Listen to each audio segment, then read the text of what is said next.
Plum cake செய்யலான்னு choke பண்ணியிருந்ததெல்லாம் எடுத்து சூப்பராக வந்து தேவையான இன்க்ரீடியண்ட்லாம் வச்சு ரெடி பண்ணிகிட்டு இருக்கும்போது எனக்கு மீஷோலேருந்து ஒரு பார்சல் வந்திருந்தது.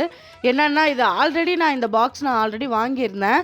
ஏன்னா ஃபஸ்ட்டே நான் வந்து வீடியோவில் போட்டிருந்தேன். இது வந்து ஒரே ஒரு ஸ்டிக் மட்டும் மிஸ் ஆகிருந்தது. அதை வந்து நான் திருப்பி ரிட்டன் போட்டேன் அப்படின்னா லேட்டாக தான் எனக்கு ரிசீவ் ஆகும் அப்படின்னு சொல்லி, சரி ஓகே அதே மாதிரி ஒன்று புதுசாக ஆர்டர் பண்ணலான்னு ஆர்டர் பண்ணேன். பட் ஆனால் அதை விட இது வந்து குவாலிட்டி ரொம்ப கம்மியான குவாலிட்டி தான். பட் இருந்தாலும் இதில் எல்லாமே வந்து கரெக்டாக வந்திருந்தது. ஸோ அதனால் நான் இது வச்சுக்கிட்டேன். சரி அதுக்கு பக்கத்துலேயே வச்சுக்கலான்னு அந்த பாக்ஸ் எல்லாம் அரேஞ்ச் பண்ணி கரெக்டாக எல்லாமே வந்திருக்கா அப்படின்னு சொல்லிட்டு பார்த்துட்டு சூப்பராக வந்து ரெடி பண்ணி அதே இடத்துல அந்த பாக்ஸ் பக்கத்துலேயே நான் வந்து வச்சுட்டேன்.